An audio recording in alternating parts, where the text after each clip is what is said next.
One of his students says to Idris Hoja, an extremely natural personality that blends academics with a solid character and has no false behavior.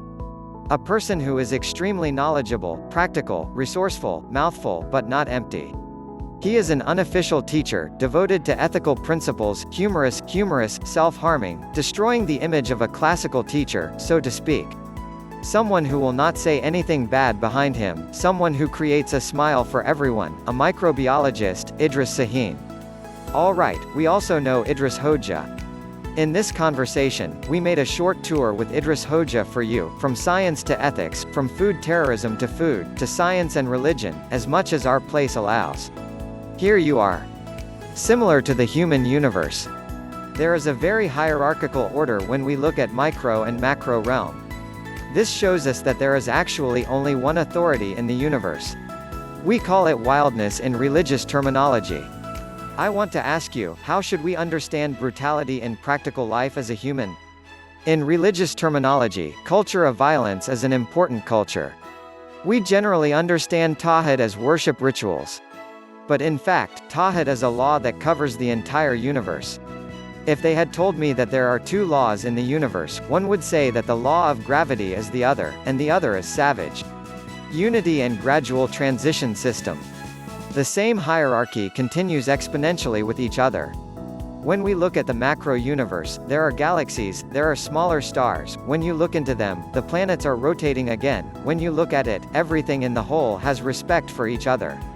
The superior galaxy has no imposition on the other. A star has no imposition on the planet. They have a very respectful, organized, peaceful and beautiful job-sharing style. Similarly, when we look at the micro-universe, it is so in our microbiology. When looking at living things, for example, there are viruses, bacteria, fungi, their more advanced variants, parasites. From there it comes towards us, as plants, animals and people. Looking at all this hierarchy, people have cell structures in exchange for those planets in the universe. There is also a harmony in the juxtaposed cells. Billions of cells came side by side, they formed clusters, created human beings.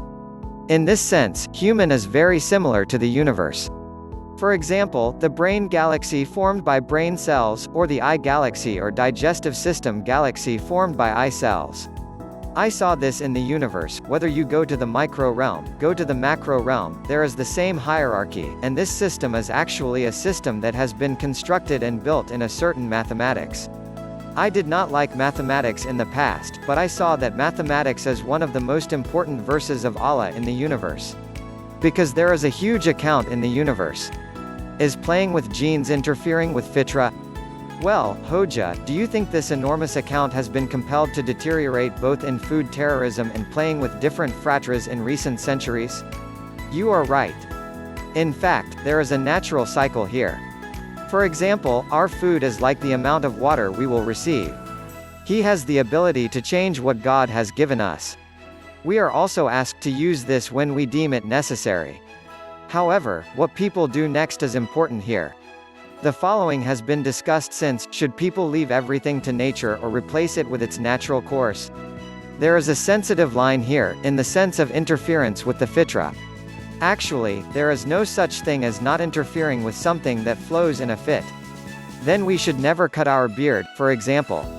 Let me know, we shouldn't touch anything that grows and develops by itself. It's not actually. Of course we will change. In my opinion, what is asked from the human is that it is necessary to know what is appropriate for fitra and correct it where necessary. Of course, we have to do some interventions in foods. Like interventions that will make food last longer. Of course, interventions such as making the orange more juicy can be done. When material concerns enter the business, it comes out of the ground.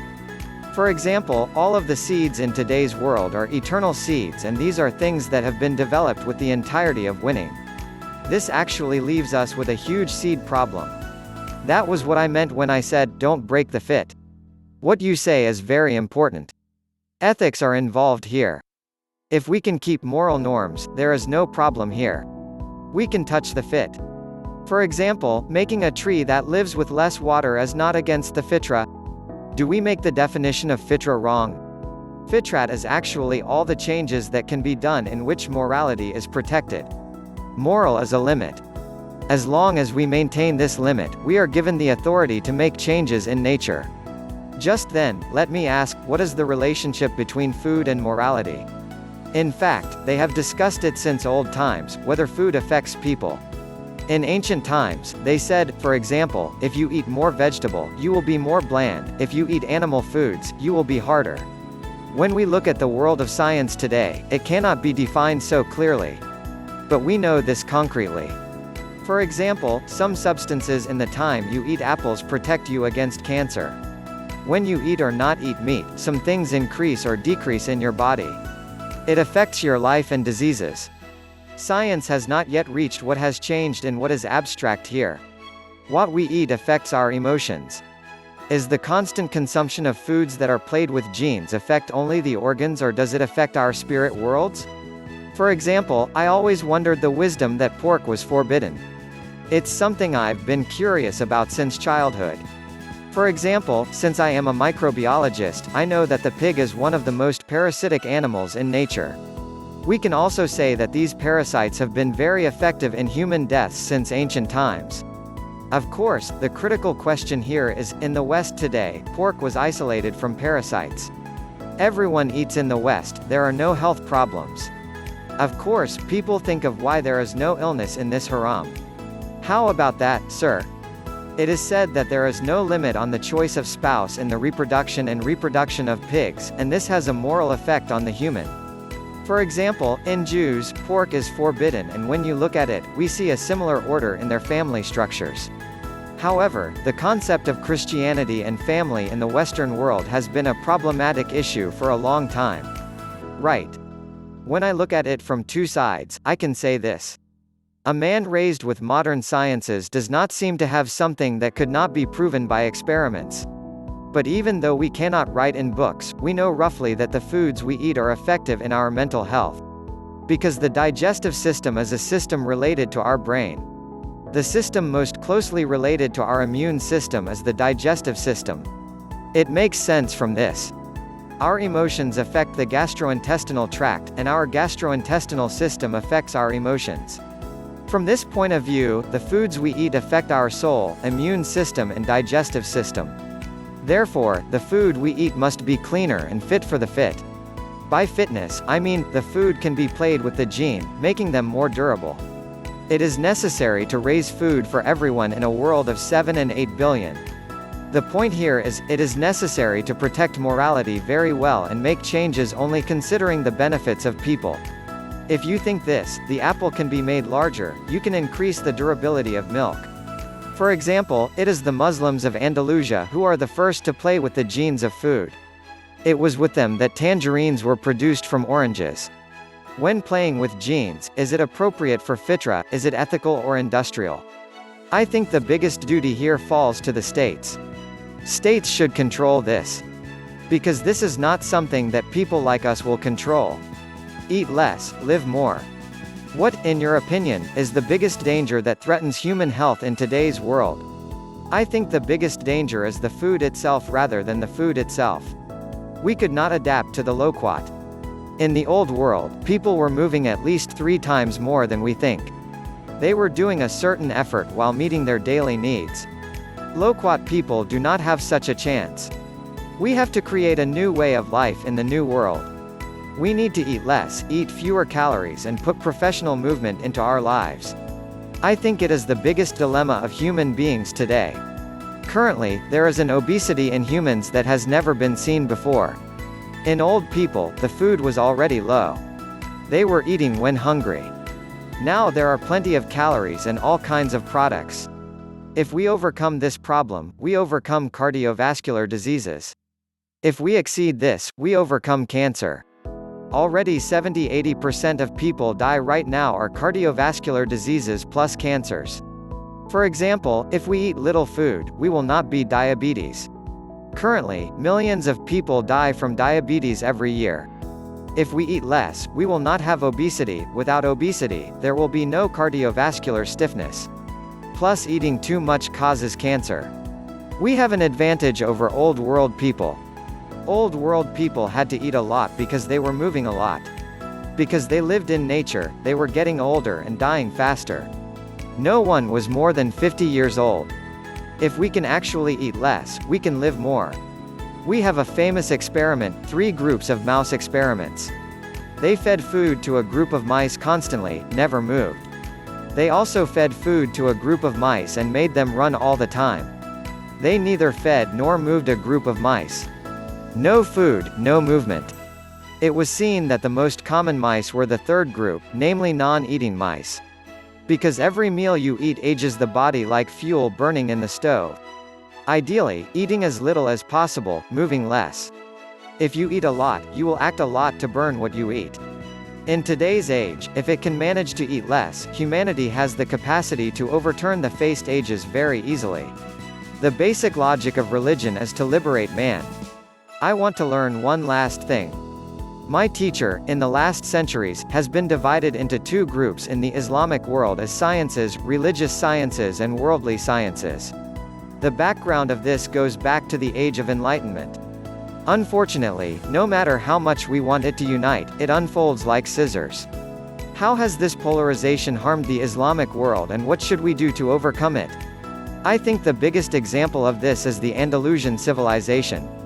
When we look at the time of the Prophet, there is no such distinction. We experienced the biggest break here in Islam going west and Islam going east.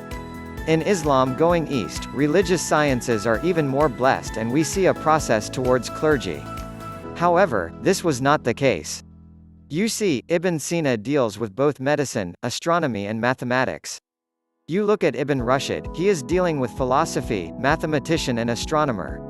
It would be more correct to link it to this. After the Age of Enlightenment, the Western scientists acted as an uprising to Christianity, and as if they said, "Oh God, if you are not there, stay where you stand and do not interfere with our work." In a sense, science, which transcends morality, has progressed mercilessly, and those who hold the power of science today do not give a good test before humanity. Is there any share of the perception of the religion of the West in our education system with the new state by entering into a complex with the understanding of religion has left us behind, and Islam as well, in our backwardness? I agree with this idea. In fact, the dark age of the West is our bright age. At that time, religion and other sciences were on the same track.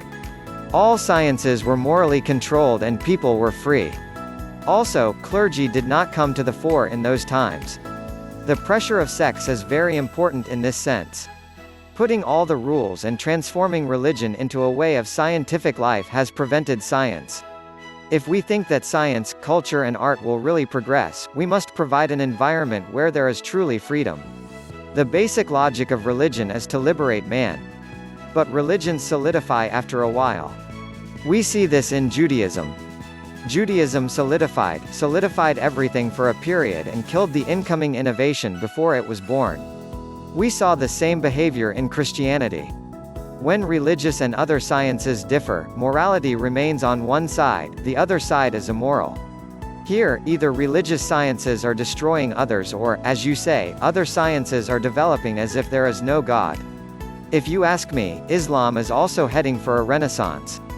Islamic societies need to decide, how are we going to go? We cannot overcome conservatism. Hoja, well, in this sense, is there any such anxiety or debate among Muslim scientists in the Islamic world? Do you observe this? What does the end of the tunnel look like? In fact, the biggest challenge is that most of the Islamic scientists are innovative not conservatively. So conservative. They are under the pressure of their religious understanding. That's why they stop when something is said, this cannot be.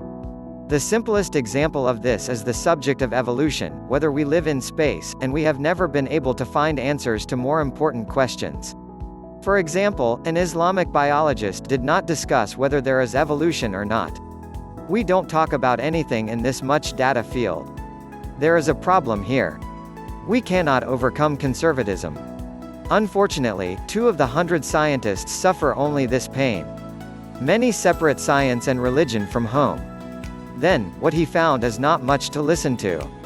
In a sense, he is in a secular life even if he worships. It is necessary to combine these two. It is both a free and a life together that we caught in the old Andalusia. The first to realize scientific findings in Andalusia, they are Muslims. They are the first to draw a conclusion from the experiments and write. We have now practiced the experiments. It is interesting, for example, the Muslims who made the first conservatory. They raised thousands of students in Andalusia. However, now we have lost what we found with strict religious understanding. This is our scientist's innovative is stopping his intelligence. If it goes like this, we won't be able to make progress. We will not be able to do this unless we turn ourselves towards new things, and towards freedom in this sense. Now we are experiencing the pre-Renaissance period of the West. We entered the Dark Age from the Bright Age, they entered the Dark Age from the Dark Age. We have to look at the opening and libertarian side of religion and go back to the Bright Age again.